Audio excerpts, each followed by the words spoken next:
Right, Junkie Nation, Gorgeous George and Goze are at it again.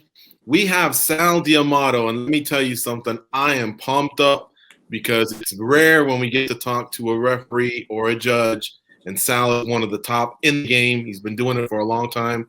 He's an OG, and it's a pleasure to have him back. What's up, Sal? How are you? I'm doing well, guys. Thanks for having me. It's been quite a while. Actually, George, when you contacted me the other day, I kind of thought back to when the last time I was there, and it was, if you may recall, it was the Machida and Davis fight in 2013 that was the last time you and I spoke.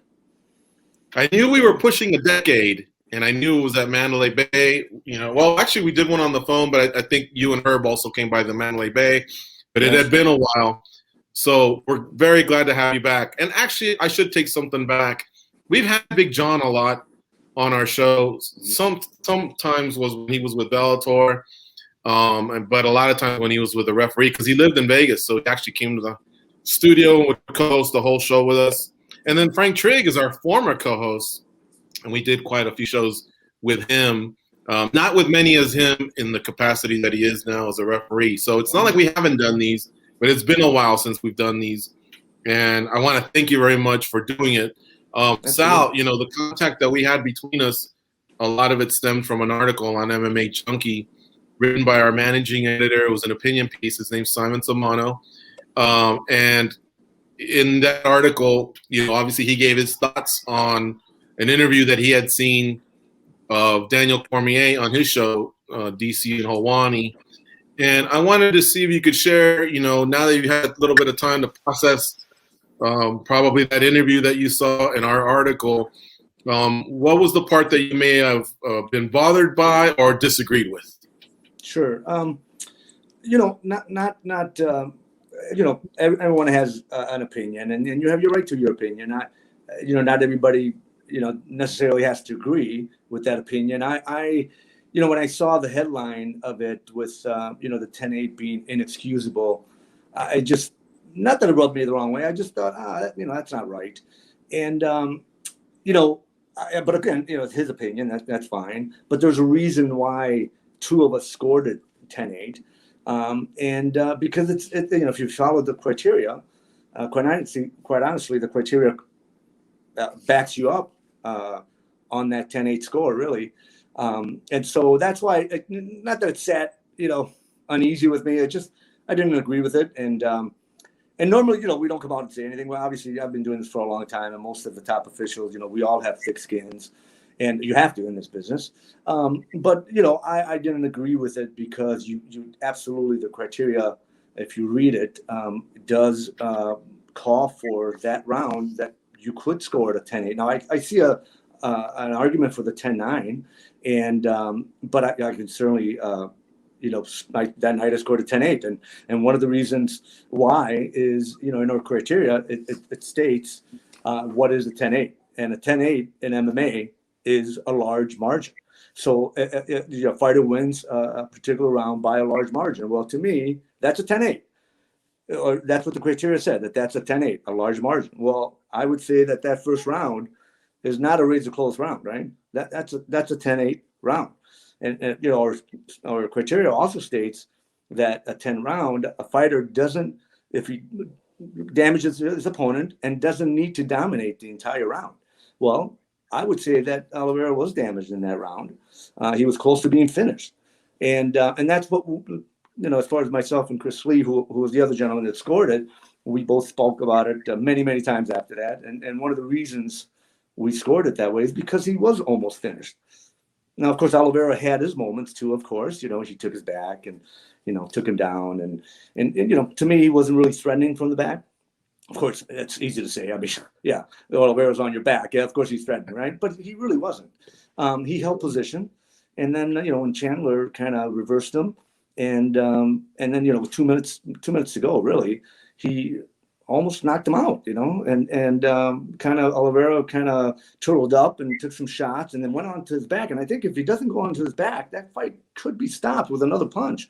And so that's why I did it. Now, I've gone back, of course, and if I had to do it over again, maybe I wouldn't be so anxious to pull the 10-8. Watching it again, I thought maybe Oliveira wasn't as hurt as I thought initially. And so maybe I wouldn't pull it. I don't know. But because we're talking about the criteria and it's what we follow, let me just explain to you or just read off or what comes to mind about a 10-9 round, right? A 10-9 round is where a combatant wins a round by a close margin. That's a 10-9, a close margin. A 10-9 Right. is where one even went by one technique. Well, this wasn't the case. So, so it was it a 10-9? I think it's closer to the 10-8 than it is the 10-9. So, I don't know if that answers your question. Okay.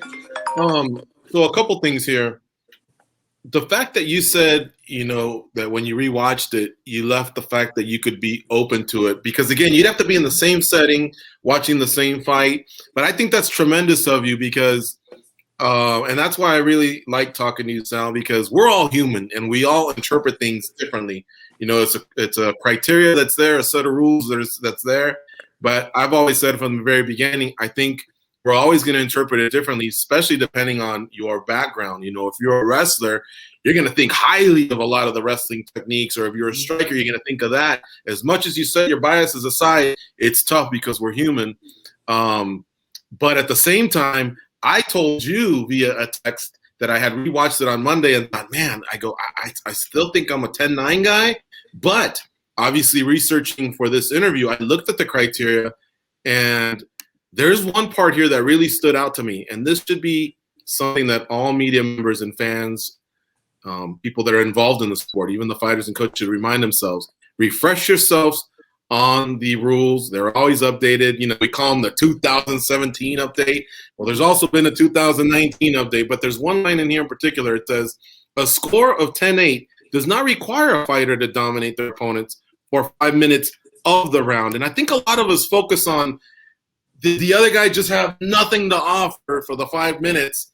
And if it was one-sided, how one-sided was it? Was it one-sided enough that we just give him the 10-9 or the 10-8? But in seeing that, there could be moments of the fight that are nullified, maybe in the first couple. Because remember, this fight went back and forth, Oliveira and Chandler. But if in closing, something happened within the body of 5 minutes, then it's once again open to interpretation for the judge. And there's another thing I won't say. It's not to kiss up to you. It's to the interpretation of well-trained judges who have done this for a long time, and not for buffoons like me that are drinking a beer or high-fiving because they just saw a great. You guys. There's stuff that you guys remember that we don't remember. I really remembered the first couple leg kicks at the beginning of the fight that Oliveira had to offer, or some of the things Chandler did, because like you said, Oliveira did take the back, but he hadn't started to exert his dominance yet in that position. There was no attempt to choke him or anything like that. And then Chandler had a beautiful technique, popping his hips and turning around. And so there's so much that we think we remember, but we don't, because we're already running to Twitter or to discuss it with our people or whatever. Whereas you guys have it, and you guys have 5 minutes of high concentration in a seat that's so close that you can see everything, feel everything. Yeah. I didn't even, not to jump to another fight, but I didn't even hear the pop of the broken arm for Jacare. Yeah. They did the replay. So anything that's one thing I wanted to say, that if I can go back and forth after watching it twice and interpreting the rules, then I think we all need to start reminding ourselves of the rules again, and then just realizing that it is an interpretation of the judge. You're right. Chris Lee also had it 10-8, but that's not a disrespect to Marcos Rosales, who had it 10-9 either. Right. Yeah, and most people agree with Marcos, actually, and you're right. I obviously you guys know this because we talked before. I always go back and look at every round that I judge, because I want to make sure I get it right, and if I can improve and make sure that did I miss something, did I not miss something, even when it's not a controversial round or fight, I always go back, because that's how we get better.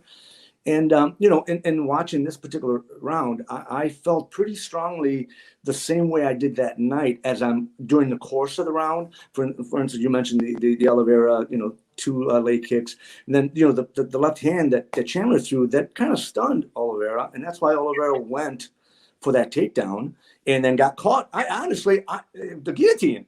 I thought the guillotine was tight, and Yeah. Chandler let it go. He didn't want to burn his arms out, but I thought that was pretty tight at the time. Obviously, Chandler would know more than I because he's got it on. So, but he let it go, and then so then obviously Oliveira takes his back, and up to that point, really, because of the things that Chandler had done, I had it pretty even, and so with 2 minutes to go, when Chandler connected with some big shots. He even had, when he went into his guard and Oliveira rolled over, because if he doesn't roll over and gets in his back, I think that fight's over. He hits him 1 or 2 more times. I think that fight's over because he kind of turtled up and he was taking the shots.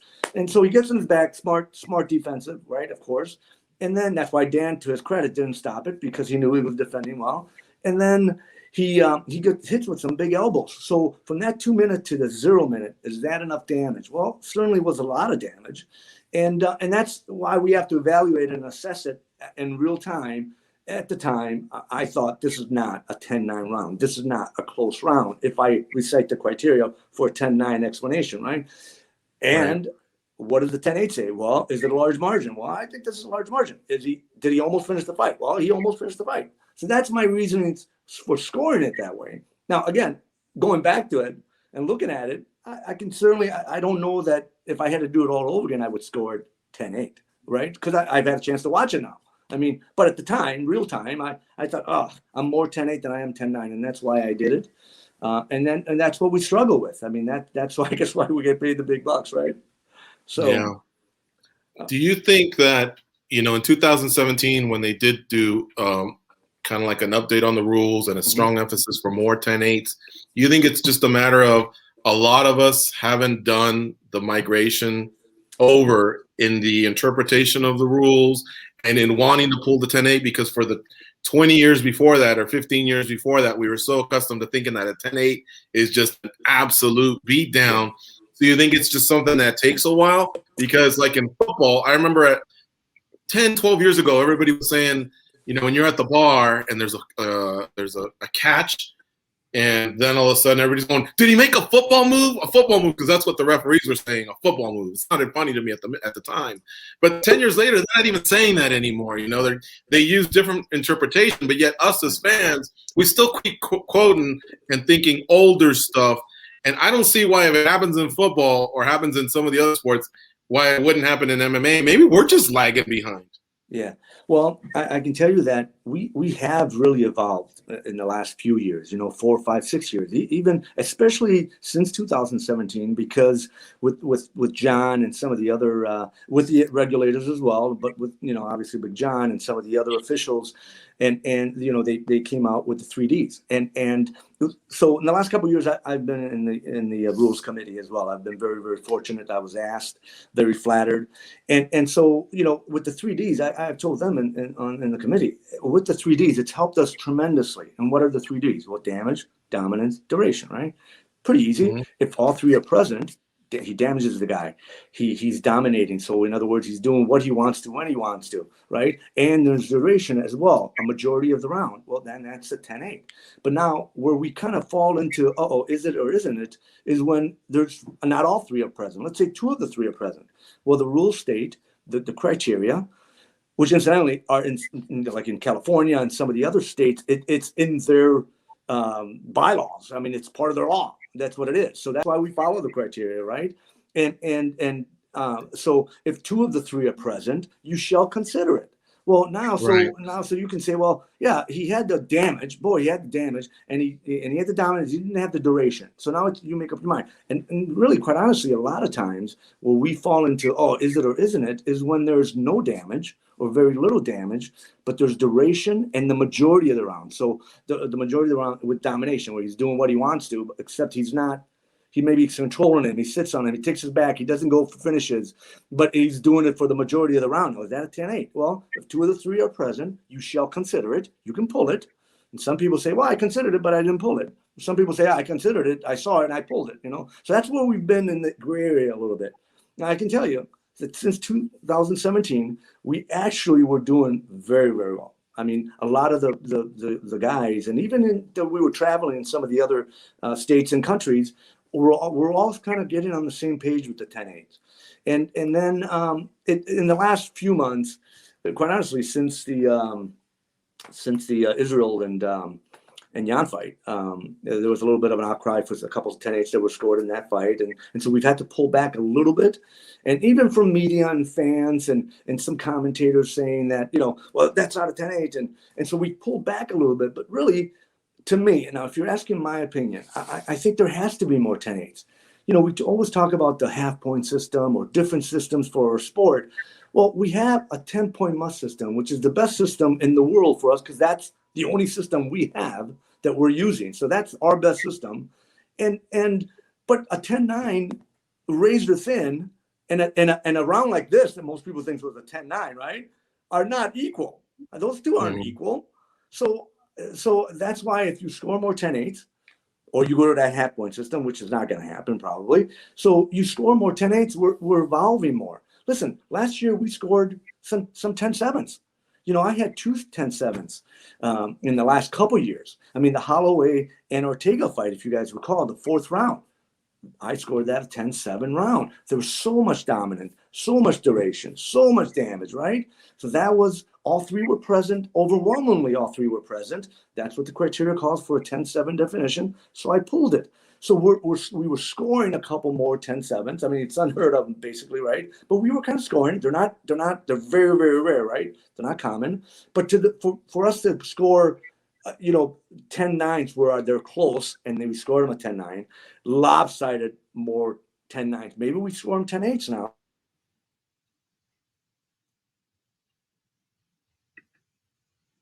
Sal, you still there? You guys. Oh, did I lose you guys? Just for a second, yeah. Yeah, just for a second. George? Yeah. Can you hear me? Can you hear me? Can you hear me now, Sal? You guys there? Yes. Sorry, I lost Can you hear guys. me? Yep, I can Okay. hear you perfectly. Okay.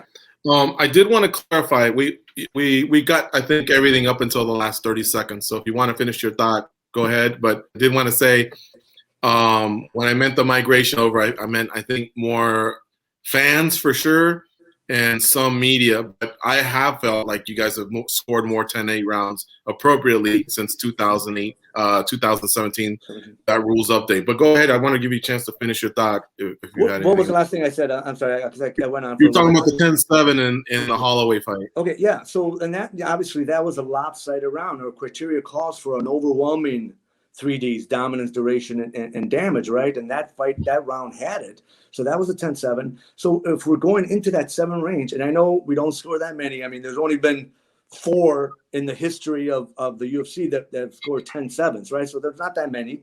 But we have to, I think personally, now it's up to the regulators, of course, right? But you have to score more 10-8s because our system has to evolve. Our scoring system has to evolve. Because when you have a very close 10-9 round, you score at 10-9. When you have a lopsided 10-9 round, it's still 10-9. That is a 1-point system. It's not a 10-point system. To me, that's why scoring more 10-8s, of course, we all have to be on the same page. It's not just Sal D'Amato and Chris Lee that are going to score these 10-8s. Collectively, we need to score more 10-8s. Now, we've pulled back in the last couple months, again, because of that Jan and Israel fight. We pulled back a little bit. And now it's, you have to have a little bit more of a beating, and that's fine. I mean, if that, as long as we're all collectively doing it, and really, and speaking collectively with my peers, we are constantly on talking. We're texting each other constantly. I mean, I'll tell you, this morning at 6:03 a.m., my alarm goes off at 6:15. At 6:03 a.m., I got a text from Chris Lee. At 6:04, there was a response from Derek Cleary. The three of us are on a text chain. And at 6:03, what do you think? They're not asking me what I'm having for breakfast. We're talking about fights at 6:03 in the morning. I'm not even up yet. But that's our daily routine. I mean, I talk to those guys throughout the day. And not only them, Jaron Villal, Eric Colon, Mike Bell, Ron McCarthy. We're all on text together, going back and forth on rounds. And we're not always agreeing, but we see the same things, though. We may evaluate certain things differently, but we are basically seeing the same thing, right? And so that's a good thing. So we're constantly sharing ideas, sharing fights, looking at constantly at rounds and how to get better. And even right now we're talking about reassessing the 10-8 explanation, and with Andy Foster, who's spearheading this with the rules committee, we've talked about just changing some wording on the 10-8 to make it easier for us, so it's not so open-ended kind of thing, so that so it's not as many variances. So large round, if we see a large round, is it a large round? You should score it a 10-8. Well, large round can be a lot of things, right? So we're trying to close it up a little bit. So, well, a couple things here. Oh, go ahead, Goze. Well, I wanted to chime in because I did want to ask you a question about 10-7 rounds, but I also did want to get back to the 10-8. But because we're on the topic of the 10-7, I've always felt like a 10-7 round, if it ever gets scored, just to me that seems like a fight that should be stopped. It really should. So I guess what I wanted to ask you was, you don't have the power to do that. You have to give your score. But would it be safe to say that if a judge ever turns in a 10-7 round, it's probably a failure on that fight not being stopped at that point? Because it would take a lot for a 10-7 to happen, right? Yeah, and the way it is right now, it does take a lot. But I got to tell you, not necessarily. So I continue to think of two rounds that are 10-7s that the referee was perfect, and happened to be actually the same referee. It was Yves Levine on the Ortega fight and the Holloway fight. He did. I mean, that fight wasn't stopped, and rightfully so, because Ortega was still in it. He was still moving. He was getting jacked up, no question about it. But he was still in the fight. And the other round was the Edgar Maynard 2 in Las Vegas, where he got dropped 3 times and he's stumbling all over the place. But he was still in it, right? He was still in it, and that fight wasn't stopped. But that's definitely a 10-7 round nowadays. But at the time, 10 years ago, 11 years ago, it wasn't a 10-7. It was 10-8. But now it's definitely a 10-7 because of all the damage that he took. But those 2 rounds, the referee didn't screw up. I mean, that fight should not have been stopped. I mean, it was stopped afterwards, obviously, the Ortega fight was anyways. But he was still fighting back. Does that answer your question? There's not that many 10-7. It doesn't happen that often. You're right. You brought up real-time judging, and I wanted to kind of get into your head for a moment, because in the case of the 10-8, we've talked to other judges where they say they almost have like a little pendulum as they're watching the fight.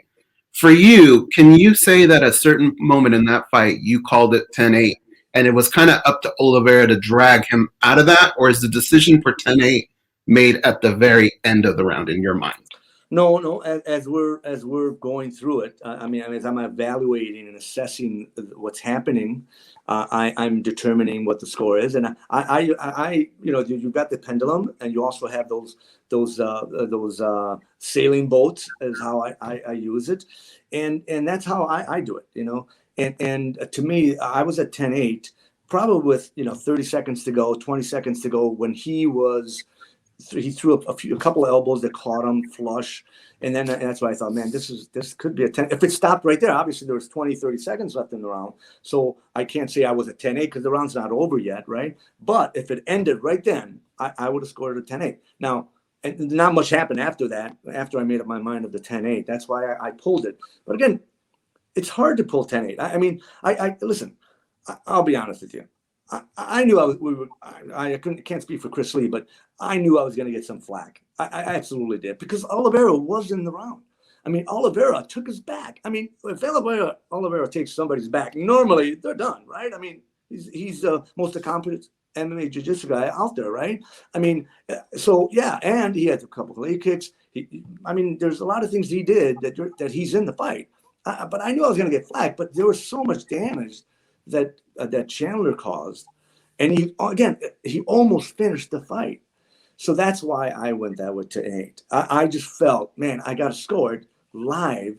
I have to score it because he has a lot of damage, and that's what we look for, the damage, and he had it. And even though Oliveira was up in that fight with 2 minutes to go, he was in it, and he was even. Some people had him slightly ahead even, and that's fine.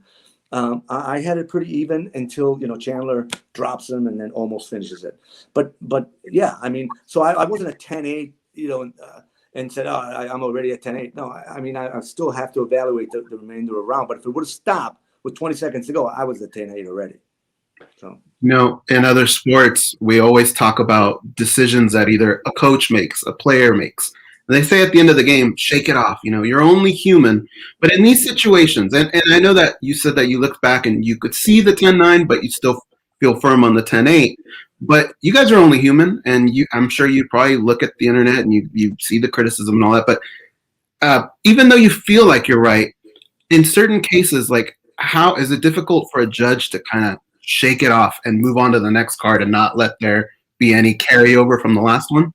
Well, I can tell you that I mean, of course you think about it. Of course, I mean, we that's why we talk about it. That's why I call my peers. That's why I have a speed dial of Jeff Mullen on my phone, and even with Mark Radner, I may ask him, and the Chris Lees, the Derek Cleary. I mean, all those guys. We talk about it. It's not because I don't care and it didn't bother me. Of course it does. I mean, that's why we're talking about it. But the ultimate goal is make sure that the right fighter wins, and make sure that I'm doing the best that I can and get better at it, right? So that's why we talk about it.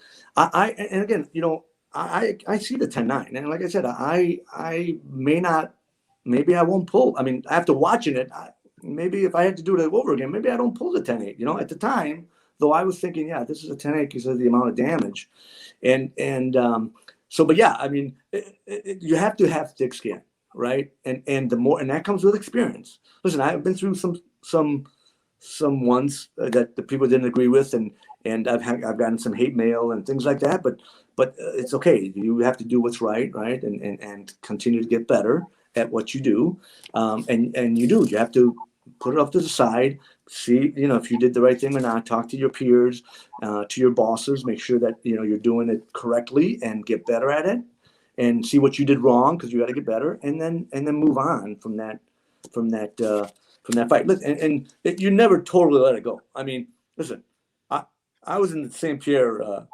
the GSP Hendrick controversy, right? I mean, not to bring back old wounds, but that's never let go of me. Except that there are some positive of it. Mark Garter uses that in his training. He uses that fight and that particular round, which happened to be the first round of that fight that could go either way. And he's like, hey, this is a totally legit score. And half the people were split on it. Now, today, back then, 99% of the people thought Hendricks won, and so they were saying a bunch of stuff. But so you never totally let it go. You just have to learn from it and say, it is what it is. Get better. Yes. I see it. This is how I saw it. This is how I evaluate it. And you kind of have to move on. Yeah. Hey, Sal, I want to introduce our managing editor, Simon Samano, the author of the article. He is here, and Simon? So, Sal. Hey, Sal. Simon. Nice to meet you, Simon. Good to meet you too. I think Simon wanted to offer up a question or two or a comment or two, but I did want to clear one thing up because I know this interview I'm really excited about because I think it's going to do a lot of good for fans and media, and I love the communication. But I want to give you a chance to clarify this because I know how a comment like you made could go in a direction southward. And here's what I mean. You said that after the Blachowicz and Izzy fight, there was some 10-8s and you guys have started to pull back. But that in no way is because of the pressure of comments from fans and commentators. Is it something you all reassessed as a team and decided that under the interpretation of the rules, you're going to do it all collectively? Can you explain that part, please? So I'll tell you, the fans are very important. Media is very important, no doubt about it. But the media and the fans, unfortunately, don't have a say in how I judge. I hate to say it that way, to be blunt, but it doesn't. I mean, fans are fans. They have their opinion, and rightfully so. And we need fans. Thank God for fans. But I answer to the commission. I answer to my bosses. They're the ones that think that we're pulling back a little. It had nothing to do with the fans. If my boss says, "Hey, listen, this is the commissions, and the commissions are my bosses, and they say this is how we translate this particular criteria that says the 3 Ds, and it has to be a beating or it has to be whatever." That's why we're pulling back a little bit. We're trying to to realign and be on the same page, and again, one of the reasons also why the commission are saying this also is, with the criteria saying if 2 of the 3 are present, so if damage and duration and not dominance is present, you shall consider it. Or if dominance and duration is present but no damage, you shall consider it. So we want to eliminate that. We want to be on the same page. Listen, in boxing, the guy gets knocked down. Andy Foster was telling me that in boxing, they have a 93% ratio of all the judges being on the same page on 10-8s. In MMA, it's like in the 20s. Now, Now, here's the reason, though. I have to defend my fellow MMA official, right? Because in boxing, there's an automatic knockdown rule. He gets knocked down 99% of the time, unless he came back from that incredibly, it's going to be scored at 10-8. So my question to him, we joke about this, Andy and I joke with him. I'm like, well, Andy, why is it 93%? Why is it 100%? I mean, it's an automatic knockdown. It's an automatic 10-8 if it's a knockdown, right? And so, we want to eliminate the uncertainty. And that's why we and that's why actually with Andy's lead, and not only Andy, Jeff Mullen and from the Nevada Commission, who's been in the sport his entire life as a coach, as a judge, as a trainer, as a fighter. I mean, those are the people we want. And the same with Andy. Andy's been the same way. A coach, a trainer, a fighter. Now in regulation, those are the people we need in our sport. And those are the people that are saying, hey, listen, let's reevaluate this. Let's look at this. So that we can be on the same page, not because of any feedback or anything from the fans. I mean, the fans are going to be the fans. If that were the case, that Tampa Bay Green Bay game, that last 20 seconds when that flag came down, that wouldn't have happened because none of the fans in Green Bay agreed with it, right? Yeah. All right. Let me. Simon, do you have something for Sal D'Amato? Yeah, I've been listening for the last about 15 minutes or so. And first of all, I should just say, Sal, I appreciate it's good to meet you, first of all. And I know I wrote a column that was critical of the scoring in the Chandler Oliveira fight, and this is actually great. I'm glad that I get to face you. And I thank George for setting this up and for us being able to speak about it, face to face. So just kind of wanted to get that out of the way, first of all. No but I did want to ask a couple of questions. With regard to the Oliveira and Chandler fight, one of the things you should know, I've taken a lot of flack on Twitter for the column that I wrote, which was basically in agreement with Daniel Cormier about the judging of the 10-8s. And of course, it's kind of split 50-50 down the middle with people who have, sided with me and think the 10-8s were kind of inexcusable, but there's also people who think that it was totally justified based on the criteria. Sure.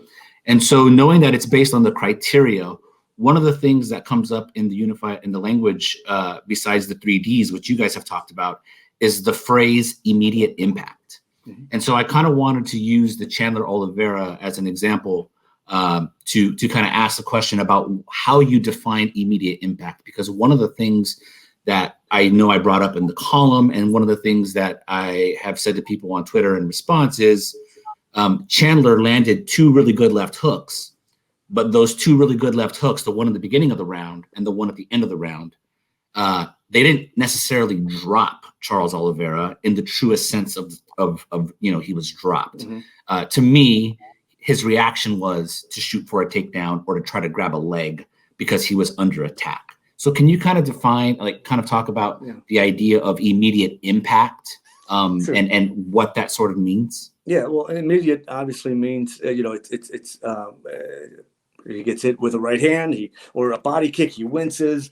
The immediate, and we score immediate more so than a cumulative, and it says that in the criteria that you should score a higher the immediate impact as opposed to a cumulative if they're equal. If you have a lot more cumulative impact, obviously, and not as much peak impact, then you score the cumulative, obviously, more, right? But if they're equal, then we always score the immediate impact. So in other words, let's say, in this case, Oliveira was, he threw the 2 leg kicks, he takes his back, he maybe throws a few other combinations, he's clearly winning the round, he's got a cumulative damage, and then all of a sudden, Chandler, boom, knocks him down, 1 big right hand. That would be a peak. That would be an immediate impact, right? Boom. We score that impact more than we would the cumulative. Now, if the accumulative, he's doing it, let's say he does it for 4 minutes, 45 seconds of the accumulative, right? And that is more cumulatively than that, just that one peak, then you score the accumulative. So it depends on the effect. We always go back to the effect. And so is that peak damage? It dropped them. It almost finished them. That's peak. That's immediate. That we score more because it almost impacts the fight right there and then, right? So it's almost like this. Like I always look at this way. A referee, if somebody gets dropped, he's already in there. He's looking to make sure the guy's okay, or does he need to stop it or not. If it's jab, jab, jab, jab, he's not, he's having a cup of coffee, because it's not boom. It's not ready to end the fight. It's a cumulative. So he's boom, 1, 2, 3, right? So that accumulative is not as in danger. Doesn't make the other fighter in danger. And so that's why we score the peak and immediate damage more so than we would the accumulative. Does that make sense? Yeah, that makes sense. But I guess to kind of narrow down the focus of what I was asking is there a difference though between, Chandler's left hooks and the reaction that Oliveira had to those 2 big left hooks, which was to counter with a takedown, versus say in the second round when Oliveira lands his left hook, boom, Chandler goes down immediately. Like there's no reaction from him. Okay. He goes straight down. So do those mean the same thing in terms of immediate impact? Yeah. Well, no. Well, obviously Oliveira's peak impact was a little more sharp and a little more stronger because he finished them, right? And it did kind of wobble him, and then he went in for the finish, right? So in the Chandler one, the first left hook caught him. From where I was standing, it looked like it stunned him, and that's why he went for the single leg, right? He went boom and got somewhat caught in that guillotine a little bit, but he went for the takedown because he was obviously, oh man, I just got hit, and so he went down, right? The second one, I mean, he got hit pretty hard, and to me, I mean, I haven't seen the replay now since Monday, so I'm thinking, but he got dropped from that punch. So he bent down. He did bend down willingly as he was under attack. And that was because obviously he was hurt, right? It wasn't like because he was doing something, right? He got hurt. So if you're asking me, is that peak impact shot as equal as Oliveira's impact shot that he gave Chandler in the second? Well, no, they're not. Because you can see the effect on the Chandler. He was hurt. They were both hurt, but Chandler obviously got finished. So that was the most impactful, right? Oliveira didn't get finished. He was able to, he covered up, he turtled, but then he was able to turn to his back, right, and defend. So he wasn't as concussed as Chandler was, right? So I would have to say that. So not every impact or immediate damage is scored equally, right? It only depends on what the effect is. So I've seen jabs knock people down, right? Now you would think a jab's not going to do it, but boom, I've seen jabs knock out people, right? So it's the effect of it. That's how we score it. It's the effect. All of a sudden he wins it. Oh, he's backing up. Well, yeah, he's hurt. Or boom, boom. I mean, like it's the Barboza and Burgos fight. Those 2 guys were not backing up. I mean, there was a lot of damage there, though, right? But they certainly weren't showing it until the end. Obviously, then the body takes over and says, "I'm shutting down." But so yeah, hopefully that answers your question. Okay, and then the only other question I was going to ask with regard to the column and one of the points that came up from Daniel Cormier was about the Glover Teixeira and Anthony Smith fight, which you and Chris Lee were also judges in that fight. Can you kind of explain, though, if you've touched on it, maybe not, but maybe if you can kind of explain the idea that there would be a wide range of 10-8s, because I think the point that I made in the column kind of was, okay, this is the reference point for which we know that Sal D'Amato has scored a 10-8, and that was a one-sided, lopsided beatdown, and this was at least a competitive round, and you also scored a 10-8. So can you kind of explain why there would be such a wide range of 10-8s? Sure. So no 10-8s are created equal, but I'll give you a little bit background on that particular fight and my scoring for that night, actually. And that was in Jacksonville.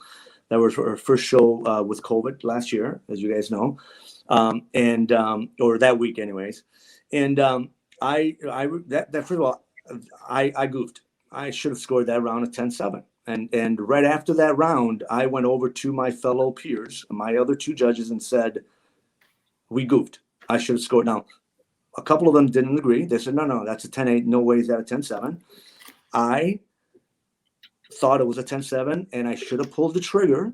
I've scored the 10-7 before. I should have absolutely pulled the trigger. It was a one-sided beating, like you're saying. There was overwhelming 3Ds, which is what we look for. There was hardly anything from Smith, and Teixeira did it all. I mean, he pounded him, and I should have. I'll be the first to admit.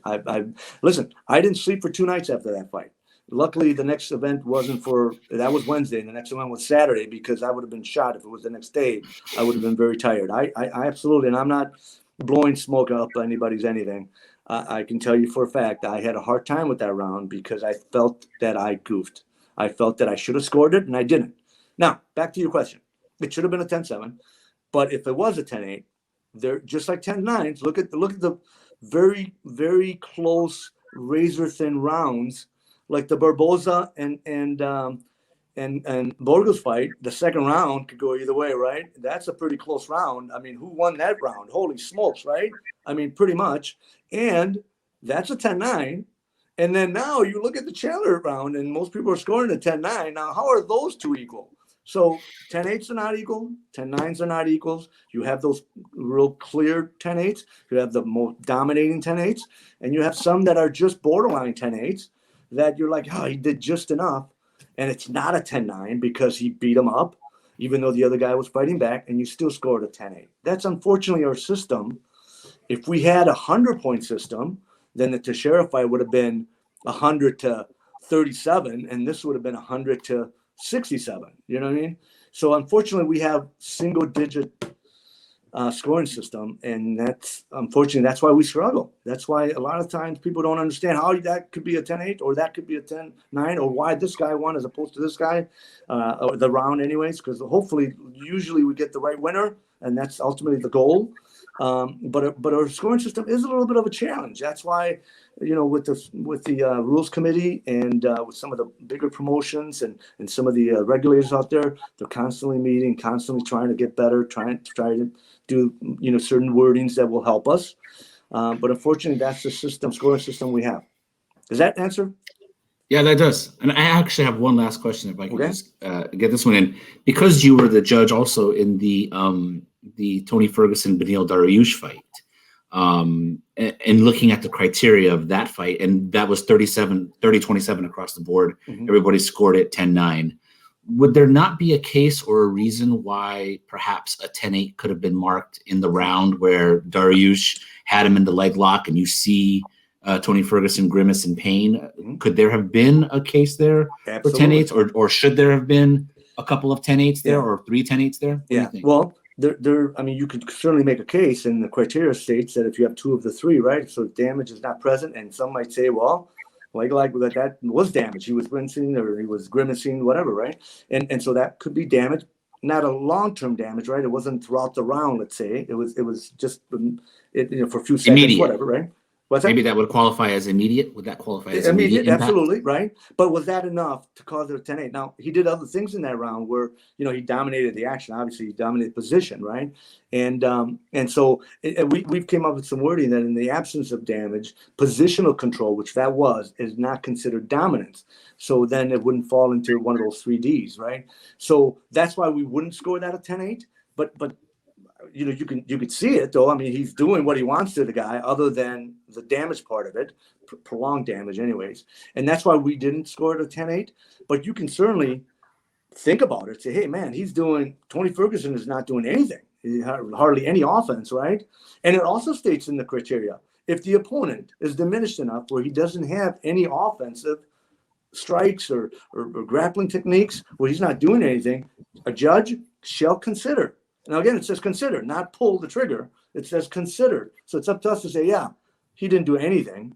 But then it depends on what the other guy does too, right? So if Dariush would have just thrown some elbows and just pounded a little bit more, then you can make a better case for the 10-8, right? But I can tell you this. If anyone would have scored any of those rounds at 10-8, we wouldn't be talking about them in 10-8 right now. We'd be talking about one of these 10-8s, right? Yeah. No, I listened to most of the interview. I jumped in a little late, and then I've been able to ask you a few questions. I appreciate it. This has been, my hope was that this would be educational, and hearing from you directly, for any of the viewing audience that watches this interview, they would be able to come away from this hopefully with some clearer answers. But I realize that the language is still open for interpretation. It is. and that's going to always make it difficult. It's never going to be black or white. I totally realize that. You're right. And really, my good buddy Cesar People used to tell me all the time, it's an informed opinion, right? It's an educated, informed opinion is basically, after we assess it and evaluate it, that's basically it, right? But then you're right. The criteria opens up for different definitions. So, yeah, we have to get better on the criteria side of it. I think that's maybe the biggest takeaway. Awesome. So, how are you on time? I'm good. I have more that I wanted to ask you, but at the same time, we've done 45 minutes. I'm good. You got me. We often hear about open scoring, so I'll just make the questions a little shorter. Just what are your thoughts on open scoring? A lot of, I'd say 3 out of 4 people are still maybe against it, but you have powerful people that have stated that they would be open to open scoring, and that might be like 25% of media, fans, personalities. Yeah. So honestly, I don't care either way. Quite honestly, I because it's not going to change the way I score. Now, I guess my question would be, why open scoring? Is it going to make officiating or judging better? Will it make it better? And I don't think it's going to make it better, right? So to me, it's almost indifferent. I really don't care. Now, will it make it more exciting because the fans know what the score is? Possibly, but I also think that when you have got a close fight, when you've got Joanna and the other girl fighting, yes, thank you for that, fighting, and it comes down to Bruce Buffer announcing the decision, and we're like in pins and needles. Oh my God, who won this fight? I think that would take that away, and I don't necessarily like that, And now, if it made it better, made the scoring better, if we do open scoring, well then I'm open to it. I just don't think that it's going to make scoring better. It's better for the fans. I mean, I've talked to some fighters, and I've talked to John McCarthy and Herb. They talk to fighters all the time. They don't think. Some of them don't want that. Some of them say yes, but a lot of them said no. They don't want to know. And their coaches. I mean, because there's that. Yes, if you're tied or you're behind, you're going to fight. You're going to go for that finish more. But it could also backfire. And if you're ahead, and you're fighting Justin Gaethje, and he's swinging, I'm thinking, you know what? I think I'm going to get on my horse and kind of evade a little bit and play a little defensive here because I'm ahead. Why do I want to get knocked out? So I wouldn't engage as much. So you could have that as well, right?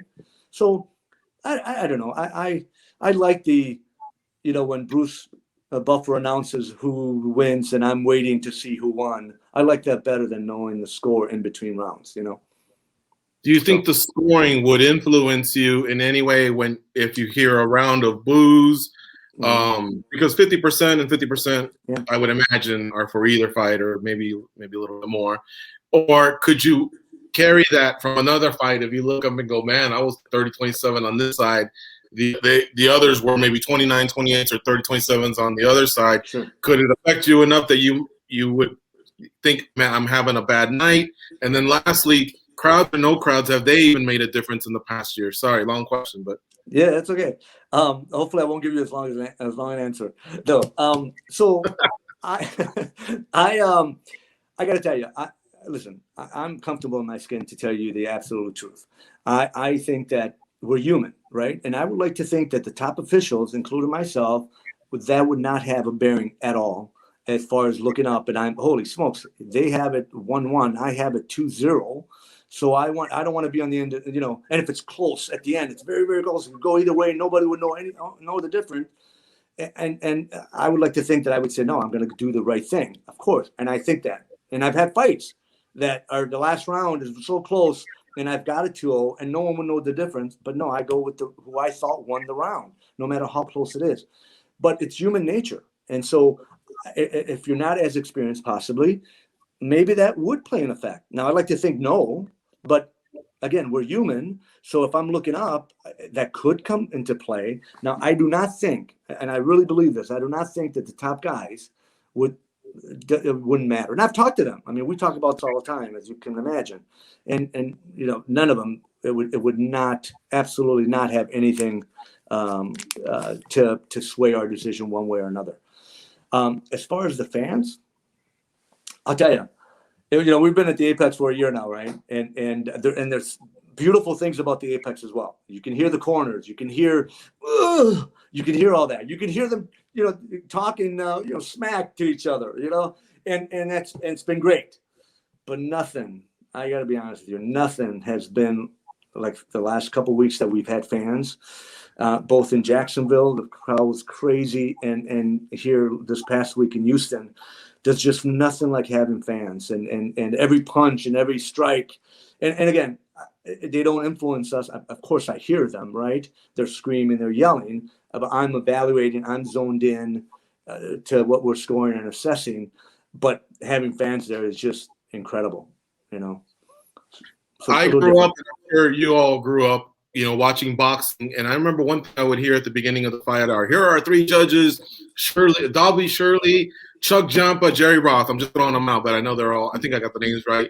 But then you would hear like someone like Bert Sugar or Al Bernstein say, all right, Jampa's had 120 title fights and this guy's had 109. Have you ever counted how many title fights you've had? And is that something that I guess gives you all maybe a little bit more respect or credibility amongst yourselves? And that being the same for the ref, like we've noted as of late, certain refs have had their first title fights, and I know we feel like they've earned it. So how about you in regards to the number of title fights you've judged? Well, there is a website, MMA Decisions, that counts all the not only the title fights, but every decisions you've had in the top promotions like the UFC and Bellator and Strikeforce before them. And so, yeah, I've done a lot. I've been very, very fortunate. My bosses and the people in power.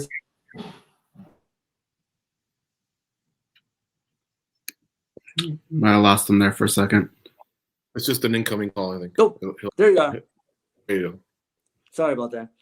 But okay. As I was saying, I've been very fortunate. The people in power are thinking that I am doing a good job, and they keep continuously using me. And listen, they have stats. Andy Foster shared some stats with me earlier this week about just our dissents and rounds of dissents. And of all the rounds in the last 18, and actually Scott Fontana, who you guys may know, he did some of the legwork for him with all the stats, and they found that out of all the thousands of rounds that we've done the last year, in the last 18 months, we were in the minority from 4% to 6% of the time on the rounds. So I mean, those close rounds. I mean, even if we go on the high side, 6% of the time. So we do 1,000 rounds, only 60 times that do we defer in it, and not the fight, but the actual rounds. I mean, I think that's pretty good. And Andy shared with me that he thinks that the last few years judging has been as good as it's ever been, and it keeps getting better because of how we know each other, we work a lot together. And so it is getting better. And so just going back to your initial question about the title fights and stuff, I've been very fortunate. Again, people think I'm real good at what I do, and I take it seriously. I'm very flattered. I'm blessed.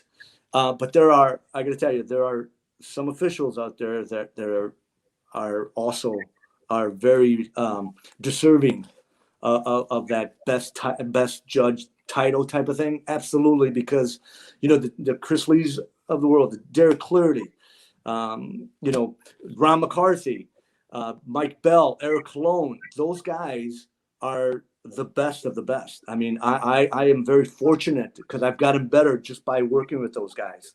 And the nice thing about it is that we all of us together think the same thing. No, Eric, you're the best judge. Chris, you're the best judge. No, you're the best judge, Sal. You're the best judge, Ron. You know what I mean? And we're not saying it jokingly. I mean, we really feel like we're all pretty close to the same, and we are interchangeable. I think. I mean, they're good guys, good officials, good judges. Going back on a personal level, I'm very fortunate. I've had quite an incredible run, and hopefully there's more left for me. And definitely, I still need to get better, though. No doubt about it. I still need to get better. I still need to score the past rounds. I have to look at maybe a 10-9 as opposed to that 10-8. I don't know. We'll see. So is that a double-edged sword? Is that a double-edged sword? Because on the one hand, we kind of probably can appreciate that you're open to the fact that upon further review, whether it was the next day or something like that, you realize that maybe you could have gone with this score or that score. And then there's going to be others that say, I want them to be definitive. How would you say your bosses and yourself feel about that? Yeah, well, and I can tell you, I am definitive. I was definitive that night, and my explanation to my boss that night, to my bosses actually that night, I was clear. This is why I saw it. This is why I scored it that way. And then, but I could have missed something. I still need to go. Listen, there's not that many rounds that I think I got wrong. I don't, I'm very humble, absolutely. But I also know that I'm one of the best out there, and I don't think I'm wrong that often.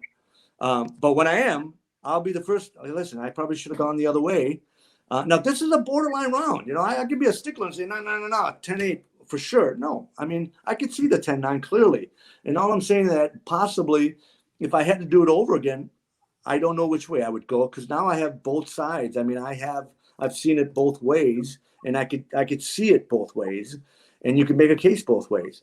But we're pretty definitive. The top guys are when we're in the back and Jeff Mullen or Bob Bennett or Andy Foster or Mike Mazzulli, they're saying, what were you watching? Explain that round to me.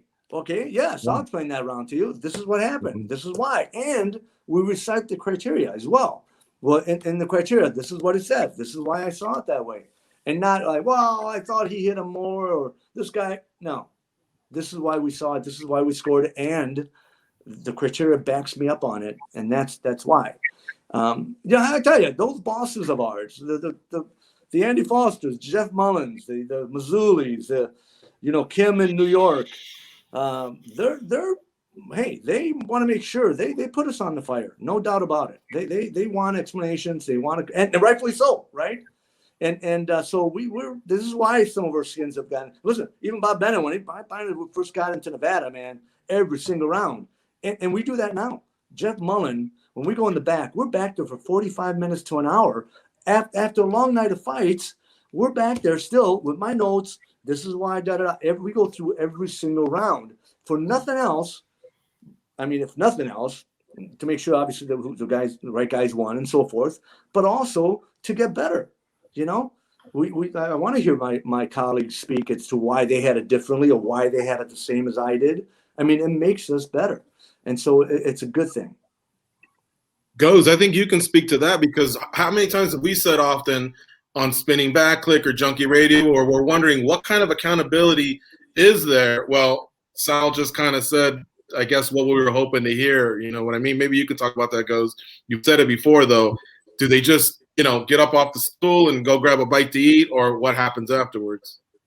Yeah, no, I mean, that's a big thing. And we see fighters even come out and say that a lot. And sometimes it can make me laugh because I was thinking about what you were saying with MMA decisions. And there's so many times where, you have the fighters here, they have you guys here and the media here. And there are times where they'll come at the media. What are you thinking? You don't know what you're talking about. But if they get a bad decision, well, on MMA decisions, the media scored it this way. And so they can't have it both ways. But yeah, there's accountability for everyone, I think. Absolutely. And at the end of the day, honestly, Corey Schaefer taught me this long ago. There's three people, 100% of the time to the 100% of their concentration to 100% of the action, right? Now we talk about the 3Ds. These are the 300%. 100% of your concentration, 100% of the time to 100% of the action, right? I don't defer. I mean, even when I'm sitting behind and I'm not judging it, but I'm sitting on the commission seat watching a particular fight and I'm thinking that I'm watching and I'm judging it too. Yeah, I'm judging it too. It's not the same. Because I'll turn around and say, Herb, did you see that? Holy smokes. Or then turn back around. Or even if I'm not turning away, I still my concentration. I'm talking to my fellow either judge or referee or official who's next to me. So my 100% is not on the actual fight, even though we think that. It's not the same. Me neither. I usually miss the first 10 seconds because I'm waiting for that octagon girl to blow me a kiss. But let's finish with this, Sal. This is the silliness of me. I wanted to ask you, and you kind of already started. What are those 5 minutes like? All right, I know they're 3-round fights and 25-round fights. Just take me through a round. Is it stressful? Fun? Like, you must love your job. You've been doing this for a long time. Is it exhausting? What is those 5 minutes like? And I want you to stop there because then I want a follow-up question to that. Well, those 5 minutes are like, honestly, nothing else. I mean, really, because you're part of the action, basically, right? Because we're evaluating and assessing every single minute, second that's happening, right? But it is exhausting, dude. Absolutely. I find myself often in those close fights to myself, do something, you know, or all of a sudden, you know, there's that big, that peak or immediate damage. And I'm thinking, whoa, I know who won the round, or I know who's ahead now, because it's stressful, no doubt. And we want to get it correctly. And now fights are so close. I mean, we know it. I mean, there's a lot of close fights, a lot of close rounds. It is stressful. By the end of the night, I am exhausted, not only myself, but my fellow judges. And we're most of the time we're sweating, and absolutely, do we need a cocktail after the event?